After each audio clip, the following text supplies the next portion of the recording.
ও বউ, বলি কি, তোমার ননদ তো ভালোই বড় হয়েছে, তা ওকে এখনো নেকাপড়া না শিখিয়ে বিয়ে দাওনি? কি ছেলে টেলের বাড়ির লোক পছন্দ করছে না নাকি? আমাদের তো বলতে পারো, আমরাও একটু দেখি ছেলে পিলে। তা না, এত বড় ধেড়ে মেয়েকে এখনো বাড়িতে বসিয়ে বসিয়ে খাওয়াচ্ছ। বলি হারি, একে তো নেই মা বাবা, তোমাদের ওপরেই ভরসা। তা বিয়েটা তাড়াতাড়ি দিয়ে দিলে কি হয়? এমনিতেও মেয়ে মানুষের বেশি বয়স হলে বেথা হতে একটু সমস্যাই হয়। আর মেয়েদের ছোট বয়সে বিয়ে করাটাই ভালো। বেশি বয়স হয়ে গেলে মেয়েদের মধ্যে সেই রূপটাও থাকে না। আমাদের বাসন্তীকে দেখছো না? এই কিছুদিন আগেই ছেলে পক্ষ দেখতে এসেছিল, পছন্দও করেছে। আর পছন্দ করবে নাই বা কেন? গায়ের রংখানা দেখছো না? দুধে আলতা। অমন মেয়েকে বাড়িতে আর থাকে? এমনি ছেলেরা গুড়গুড় গুড়গুড় করে। তাই ভাবছে সামনের বছরের মধ্যে আমার বাসন্তীর বিয়ে দিয়ে দেব। বাহ, খুব ভালো কথা বাসন্তীর মা। তুমি যে তোমার মেয়ের জন্য পাত্রপক্ষ দেখছো, খুবই ভালো কথা। তো বাসন্তীর যদি ইচ্ছে থাকে বিয়ে দিয়ে দাও, সেটাতে আমাদের কোনো আপত্তি নেই, বা পাড়ার লোকেরও কোনো আপত্তি নেই। কিন্তু খামোকা আমার ননদের ওপরে পড়লে কেন? আর তাছাড়া ওর দাদা বা আমি কেউই চায় না যে মিলির এখন বিয়ে হোক। আমরা চাই ও যেমন পড়াশোনা করছে পড়াশোনা করুক। আমাদের দৃঢ় বিশ্বাস আছে ও কিছু না কিছু করবেই জীবনে। তাই এখন ওকে বিয়ে নিয়ে আমরা মাথা ঘামাই না। আর এতে বিন্দুমাত্র আমাদের অসুবিধা হচ্ছে না। তাও বৌদি, মেয়ে মানুষের অত দেরি করে বিয়ে করা ভালো না। দেখছো না আমার মা কেমন আমার জন্য পাত্রপক্ষ দেখেছে? আর আমারও তাই মনে হয়। ওর নেকাপড়া করে কী হবে? সেই তো শ্বশুর ঘরে গিয়ে খুন্তি নাড়তেই হবে। তাই অত দেরি করে লাভ নেই। আর অত পড়াশুনো করেই বা কী হবে? আর জানো তো, আমার যে বাড়ি থেকে দেখতে এসেছিলো, কিচ্ছু করা লাগবে না, সব ওদের হয়। তাই আমি ওসব বেকার পড়াশোনা করি না। জানি তো ভালো করে বরের পয়সায় বসে বসে খাবো। অত মাথা ঘামিয়ে পড়াশোনা করে তো লাভ নেই। বাহ বাসন্তী, তুই ভালো কাজই করেছিস। কিন্তু কি বলতো, এক একজনের চিন্তাভাবনা এক এক রকম। তোর চিন্তাভাবনা তুই বরের পয়সায় বসে বসে খাবি, কিচ্ছু করবি না। কিন্তু আমার ননদ মিলি, ওর চিন্তাভাবনা আবার ও বরের পয়সা নিয়ে খেতে চায় না। ও নিজে কিছু করতে চায়, করে ও সবার দায়িত্ব নিতে চায়। তাই যার যার ভাবনা তার তার কাছে। তুই তোর মতো বিয়ে কর না রে, ওকে ওর মতো ছেড়ে দে। ওকে কেউ কিছু বলিস না। আর আমাদের যখন কোনো আপত্তি নেই, তখন খামোকা ওকে বলেই বেকার। নে নে, চুপ কর বাসন্তী, বেশি কথা বাড়াস নে। যারা বুঝবে না তাদের সাথে কথা বাড়িয়ে লাভ নেই। ও যা পারে করুক যা। ওদের ননদ, ওরা রেখে দেবে না বিয়ে দেবে সেটা ওদের ব্যাপার। তুই বেশি মাথা ঘামাস নে। চল চল, অনেক দেরি হয়ে গেল। ফালতু নোকের কথায় কান দিস নে। কী রে, পুকুর ঘাট থেকে এসে মন মরা হয়ে বসে রইলি কেন? চল, খাবি চল। আর কত বেলা হয়ে গেল দেখছিস না? তাড়াতাড়ি চল, খেয়ে দে, আবার তো পড়তে বসবি। আর কদিন পরেই তোর যে পরীক্ষা। আচ্ছা বৌদি, ওখানে যে বাসন্তীর মা অতগুলো কথা বলল, বাসন্তীর মা ঠিকই বলেছে। আমার পেছনে তোমরা অনেক টাকা খরচা করছো। এত টাকা খরচ করে শেষে যদি আমি পরীক্ষায় পাশ না করতে পারি বা কোনো চাকরি জোগাড় করতে না পারি, গ্রামের লোক তো আমাকে নিয়ে হাসাহাসি করবে বৌদি। তার চেয়ে বরং তুমি দাদাকে বলো আমার জন্য একটা ছেলে দেখতে, আমি বিয়ে করে নেব। আর আমার জন্য তোমাদের ফালতু ফালতু মান সম্মান হানি হবে, সেটা তো আমি কিছুতেই সহ্য করতে পারবো না বৌদি। শোন মিলি, তোকে একটা কথা বলি, জীবনে যখনই কোনো ভালো কাজ করতে যাবি প্রচুর বাধা আসবে। তা বলি কি তুই কাজটা মাঝপথ থেকে ছেড়ে দিবি? সেটা কখনোই করিস না। আর তুই যেটা করছিস সেটা একেবারে ঠিক কাজ করছিস। এখনকার দিনে কোনো মেয়েরাই তাড়াতাড়ি বিয়ে করে না, নিজের পায়ে দাঁড়িয়ে তবে স্বাবলম্বী হয়, তবে বিয়ে করে। আর তুই এত ভাবছিস কেন? লোকেরা তো ওরকম বলবেই। 5 জনের 5 কথা ও তোকে গায়ে মাখতে হবে না। আর তাছাড়া আমি আর তোর দাদা তো খুবভাবে চাই, ওটা আমাদের স্বপ্ন যে তুই জীবনে অনেক বড় হবি। তাই লোকের কথায় কান দিবি না। নিজের কাজ নিজে মন দিয়ে কর, আর পরে কি হবে না হবে সেটা ভগবানের ওপর ছেড়ে দে। তুই তোর নিজের পুরো দমে খেটে যা, তুই সফলতা পাবি। নে চল, অনেক দেরি হয়ে গেল, এবার তো খেতে বস। তুমি খুব ভালো বৌদি, খুব ভালো। আমি যখনই ভেতর থেকে ভেঙে পড়ি তুমি আমাকে সাহস জোগাও। তুমি চিরদিন এরকমই থেকো বৌদি, তাহলে আমি সব বাধা অতিক্রম করে নিশ্চয়ই সফলতা পাবো। থ্যাংক ইউ বৌদি, থ্যাংক ইউ।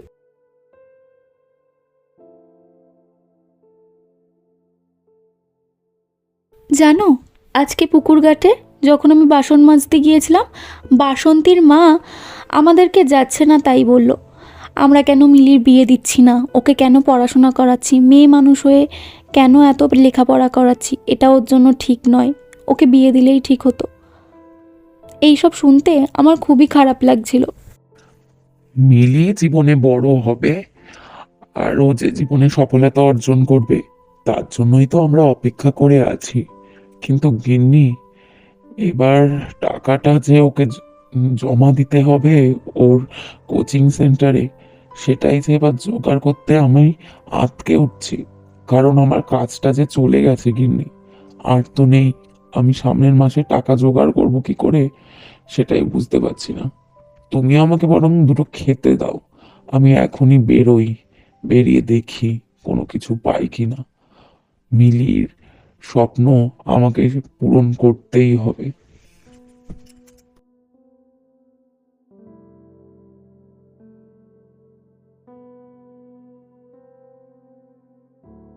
না গিন্নি, কোনো কাজ জোগাড় করতে পারলাম না। এই গায়ে কাজ পাওয়াটা খুবই কঠিন। আমাকে এক্ষুনি কলকাতা চলে যেতে হবে। ওখানে গেলে হয়তো আমি কোনো কাজ জোগাড় করতে পারবো, কিন্তু আমার চিন্তা হচ্ছে অন্য দিকে।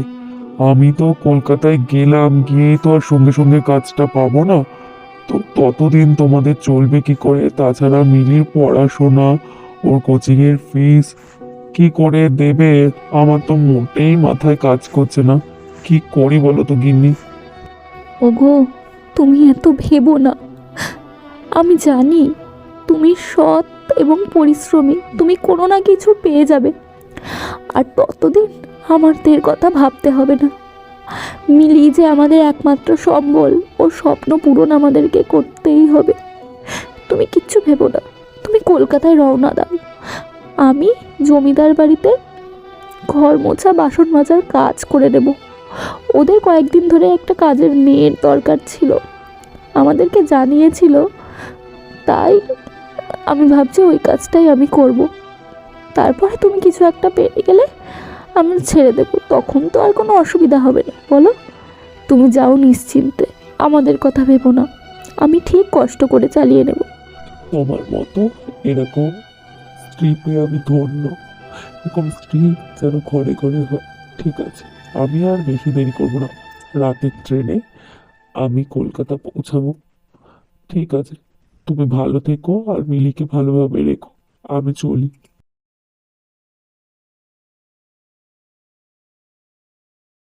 এই যে শোনো, আমি হলাম এই জমিদার বাড়ির প্রধান পরিচারিকা।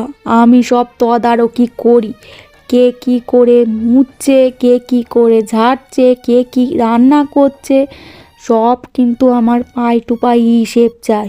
এই যে তুমি ঘর মুছছো, ঠিকঠাক করে মুছো, না হলে কিন্তু গিন্নিমাকে আমি বলে তোমাকে কাজ থেকে ছাড়িয়ে দেব। আর এর আগেও জমিদার বাড়িতে আমার ইশারায় চলেছে সব পরিচারিকারা, আর এখনও চলবে। তুমি বেশি দালালি করতে আসবে না, আমি যা বলবো তাই শুনবে। নাও ভালো করে ঘরটা মুছে দাও, আমি এখন চলি, পরে এসে দেখে যাব তুমি কেমন ঘর মুছেছো। কি বৌদি, এখন তুমি জমিদার বাড়িতে ঘর মোছার কাজ করছো? তোমাকে আগেই বলেছিলুম যে মিলির একটা বিয়ে দিয়ে দাও, তাহলে তো আর এত কষ্ট করতে হয় না।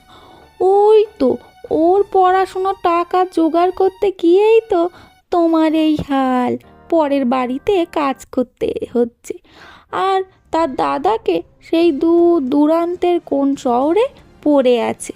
কি যে বলি বাবা গো বাবা, তোমাদের আর আদিক্ষেতা ওই ধুমসি মেয়েকে বিয়ে না দিয়ে ঘরে রেখে রেখে পড়াচ্ছে, যত সব।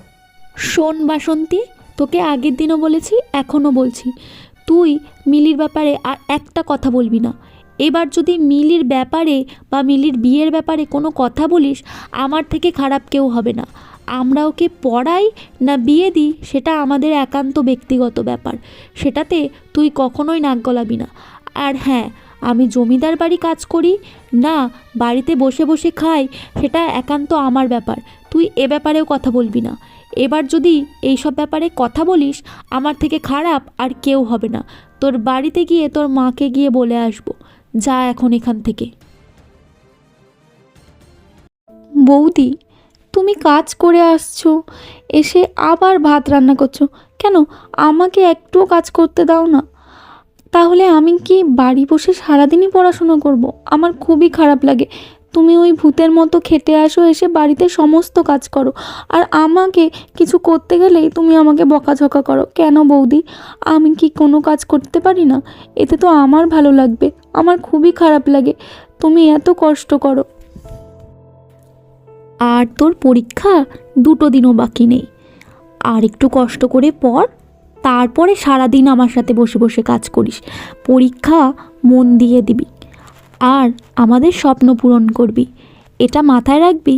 তোর দাদা আর আমি দুজনেই কিন্তু তোর ওপরে খুব ভরসা করি। আমরা জানি তুই মানুষের মতো মানুষ হবি, আর এই গ্রামের মানুষকে ঠিক একদিন জবাব দিবি। যা বাবা, তুই যদি কি জীবনে কিছু একটা করতে পারিস বা দাঁড়াতে পারিস, আমার সমস্ত কষ্ট দূর হয়ে যাবে। তখন আমার একটুও কষ্ট হবে না। যা বাবা, যা গিয়ে পড়তে বস, লক্ষ্মী বোন আমার। যা, পরীক্ষার আর বেশি দিন নেই, আমার এইটুকু এক্ষুনি হয়ে যাবে। 6 মাস পর একদিন হঠাৎ করেই সুখবর আসলো। মিলির রেজাল্ট বেরোলো, আর মিলি চাকরির পরীক্ষায় পাশও করে গেল। বৌদি, বৌদি, দেখো দেখো, আমি তোমার আর দাদার স্বপ্ন পূরণ করতে পেরেছি। এই দেখো আমার হাতে অ্যাপয়েন্টমেন্ট লেটার। আমি চাকরি পেয়ে গেছি বৌদি, আর কোনো চিন্তা নেই। এই গ্রামের মানুষরা আর তোমাকে কখনো ছোট বড় কথা বলতে পারবে না। আর কোনো কষ্ট নেই, তুমি আর জমিদার বাড়িতে কাজ করতে যাবে না। দাদাকে এক্ষুনি বলো যে কলকাতা থেকে চলে আসতে। আর কোনো কাজ করতে হবে না কাউকে, আমি একাই সমস্ত কিছু করতে পারবো। আর তোমাদের স্বপ্ন আমি পূরণ করেছি বৌদি, তোমাদের স্বপ্ন পূরণ করতে পেরেছি। তোমরা ছাড়া এই পথ আমার মোটেই সহজ ছিল না। আমি জানতাম তো যে তুই পাশ করতে পারবি, তুই ঠিক আমাদের স্বপ্ন পূরণ করবি। আর সেই ভরসাতেই তো আমি আর তোর দাদা এত পরিশ্রম করেছি। তাই এইবার তো আমাদের সুখের দিন, বল। এবার সারা গ্রামের লোককে বলতে পারবো যে আমরা ঠিকই ছিলাম, ঠিক পরিশ্রম করেছি। আর আরও 5টা মেয়ের আলোর দিশা হবি তুই। আরও 5টা মেয়েকে এইভাবেই তার বাবা মারা যেন ছোট বয়সে বিয়ে দিয়ে না দেয়। তোকে দেখে আর 5টা বাবা মার চোখ খুলুক, এটাই আমি চাই। উফ, আমার যে কি আনন্দ হচ্ছে তোকে বলে বোঝাতে পারবো না। ঠাকুর ঠিক মুখ তুলে চেয়েছেন। দাঁড়া, তোর দাদাকে তো একবার জানাতে হবে তুই এত বড় খবর। আমি কতগুলো মেয়ের ইন্সপিরেশন হব তার ঠিক নেই, কিন্তু তার আগে তোমার মতো অভিভাবকরা প্রত্যেকটা ঘরে ঘরে থাকা উচিত। তবেই মেয়েরা নিজেদের মতো স্বাধীন চেতা হয়ে বাঁচতে পারবে, মেয়েরা নিজের স্বপ্ন পূরণ করতে পারবে। তোমাদের মতো অভিভাবক ঘরে ঘরে প্রয়োজন।